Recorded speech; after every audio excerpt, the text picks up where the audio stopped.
She filmed our private arguments for TikTok to prove she was right. I didn't say a word. When her followers eventually realized the videos were edited, the comments section went silent on its own. The first time I became her content. I didn't even realize it was happening. We were just arguing in the kitchen, a normal disagreement about money. My girlfriend, Helena, wanted to splurge on a ridiculously expensive trip to Bali, and I was trying to explain that maybe we should finish paying off our new car first. It wasn't heated. I wasn't yelling or insulting her. I simply said it didn't make financial sense right now. 2 days later, my friend Kevin sent me a link with a message that read, "Dude, is this you?" I tapped it. It was a TikTok video from Helena's account. The caption said, "Finally standing up for myself. It's hard when he doesn't see your worth." The clip was about 15 seconds long, a chopped-up piece of our kitchen argument. It only showed me speaking over the hum of the dishwasher, saying, "It's just not going to happen right now." Then it cut to her, eyes glistening, whispering, "I just feel like you never listen to what I want." The comments were brutal. Hundreds of them. "Girl, dump him. He's controlling. You deserve Bali and someone who values you." My stomach turned. She had filmed a private moment between us, edited it to make me look like a monster, and posted it online for sympathy and attention. I walked into the living room. She was on the couch, scrolling through her phone, smiling faintly at the screen. When she noticed me, I said quietly, "My friend sent me your new video." She didn't even flinch. No guilt, no apology, just a shrug. "Yeah, it's kind of blowing up. It's important to share my truth, you know? To show other women they're not alone." My truth.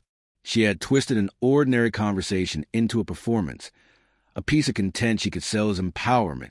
I wanted to yell, to demand she take it down, to tell her how deeply wrong it was. But as I looked at her, eyes glued to her growing like Count, I realized something. Yelling would only give her more material, another dramatic part 2. So I said nothing. I walked away, closed my office door, and left her to it. She mistook my silence for submission. She thought I'd given up. What she didn't realize was that I'd just decided to hand her enough rope to hang herself. That first video exploded. Over 500,000 views. The attention was intoxicating for her. Overnight, she became the brave victim, the voice of the voiceless.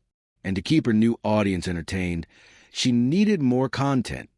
I began noticing her phone in strange places, perched on a bookshelf, hidden behind a fruit bowl, peeking from under a pillow. She was setting up her camera, trying to catch me off guard. So I adjusted. I couldn't stop every disagreement. That would be too obvious, but I could change my response. Whenever she tried to pick a fight, I turned into the calmest, most reasonable man alive. One night, she started in on me about not helping around the house. I spotted her phone, angled behind a picture frame on the mantel, its screen faintly glowing. "I feel like I do everything," she said, her voice trembling with rehearsed emotion. "I cook, I clean, and you just sit there all night." I didn't bite. I nodded. "You're right. I didn't do my share today. I got caught up in work. I'll do the dishes and take out the trash now. I'm sorry." She froze. I could tell I'd thrown her off. She'd planned a whole monologue, a perfect emotional climax for her followers, and I'd popped a balloon with a simple apology.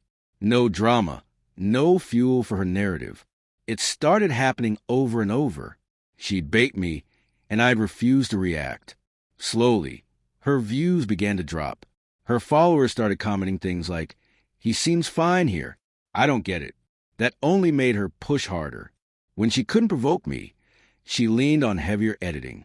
Then came the next escalation. Her family, her mom, Brenda, was her biggest cheerleader, always commenting, "So proud of my strong girl." One weekend, Brenda and her sister Jess came over for dinner. I knew what was coming. Halfway through the meal, Brenda set her fork down, giving me that soft, pitying look. "Mark," she said gently, "I watched Selena's latest video, the one about the finances. I'm really worried about her. It sounds like you're being controlling with money." And there it was, the ambush. Helena's phone sat propped on its stand beside the salt shaker, recording everything. I didn't look at Helena. I just met Brenda's eyes. I understand your concern. I said evenly. Here's the truth. We have a joint savings account for shared goals, like buying a house. Last month, over $2,000 was transferred from that account into Helena's personal account, and it was spent at a designer store. I was just trying to have a conversation about that, to understand why our shared savings were used for personal shopping. That's the full context of the video. Silence. Brenda and Jess both turned to Helena, whose face had gone white. I'd said nothing but the facts. Calmly, clearly. There was nothing she could cut or edit to twist it. She had tried to spin the situation to make me look like the bad guy, but I just told the truth, in a way that couldn't be twisted. After her family left, Helena was livid. You tried to humiliate me in front of my own mother, she screamed. No, I said quietly, picking up the plates. I just filled in the details you edited out of your video. That's when her best friend, Ashley, decided to jump into the drama. Ashley was basically Helena's personal cheerleader, just as delusional as her mother. After that disastrous dinner, my phone started lighting up with long, furious messages from Ashley. She called me a manipulator, a gaslighter, said I was isolating Helena from her support system. I didn't answer a single text. I simply took screenshots of everyone and saved them in a folder. Meanwhile, I was preparing my final move, a trap I'd been setting up for weeks. Our apartment had a home security system, a few small cameras installed in the main rooms. I'd added them months earlier after a neighbor's house got broken into. They recorded both video and audio. Helena knew they were there, but I'm pretty sure she'd forgotten about them.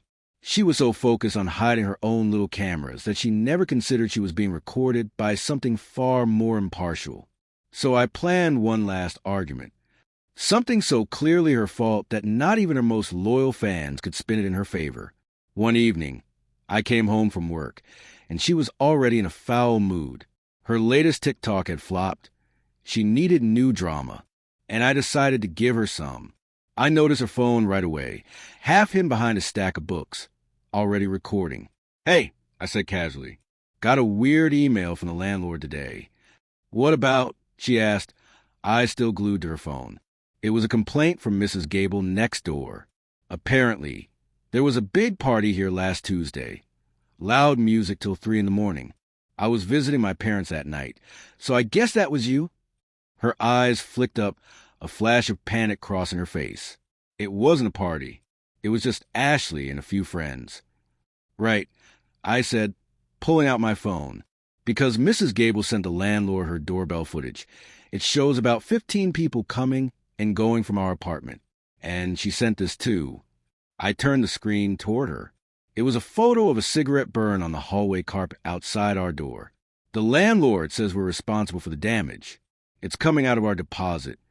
She jumped up immediately. She can't prove that was us. It could have been anyone. Well, I said calmly, swiping to the next photo. Here's a screenshot from Ashley's Instagram story that same night.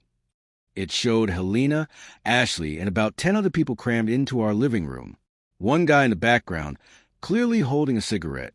The timestamp read 2:47 a.m. Her expression shifted from anxious to furious. You're just trying to make me look like the villain. This is so typical. You always blame me for everything. She was performing. I could tell. The tears, the tremble in her voice, all for the hidden camera. She launched into a full speech about how I was controlling, how I was trying to cut her off from her friends. It was an Oscar-worthy display of fake victimhood. I didn't interrupt once. I just stood there, quiet, letting her dig her own hole. When she finally ran out of words, I simply said, "Okay, the landlord's sending us the bill for the carpet." Then I walked away. The next morning, she posted the edited version. It was a masterpiece of manipulation. Everything about the party, the complaint, the cigarette burn, gone. All that remained was me confronting her, followed by her crying about how I always blamed her for everything. The caption read, "Sometimes emotional abuse hurts worse than anything physical. I feel so alone." The comments rolled in like wildfire. This is his villain origin story. He's a textbook narcissist. Leave him, girl. We've got your back. It was her most successful post yet, and I said nothing. I just waited. The person who finally brought her down wasn't me. It was my sister, Sarah. My family had been watching these videos for months, furious. I'd already shown them the raw, unedited security footage, so they knew the truth. Sarah had been waiting for the perfect time to step in, and that last video gave her the opportunity. She created a new TikTok account called The Other Side. She uploaded one single video.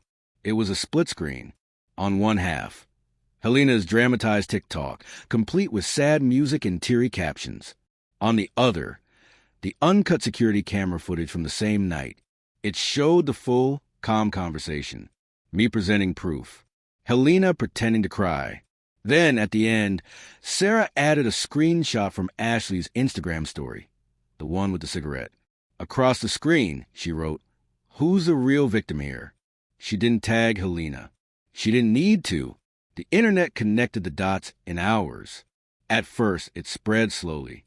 Then it exploded. Someone screen recorded Sarah's video and reposted it. 1 million views in a day. Then 5. Then 10. People started stitching it, duetting it, analyzing it. The truth was out. I watched it all unfold from my office. The tone of the comments on Helena's own page flipped overnight. Support turned into outrage. "Wait, you lied? So you're the abusive one. You manipulated everyone for clout." Those fake tears are terrifying.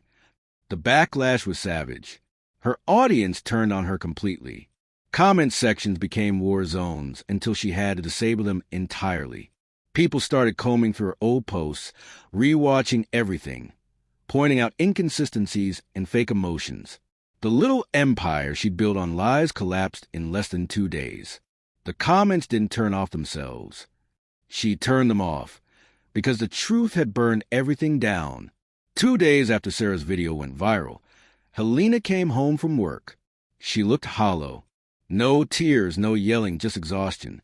"You did this," she said quietly. It wasn't angry, just resigned. "No," I told her. "I didn't.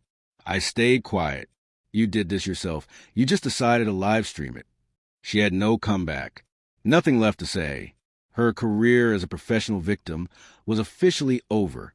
"I think it's time you pack your things," I said. She nodded. No argument. For the next few hours, she boxed up her clothes, her camera equipment, all her props. No theatrics, no fake cry, just silence.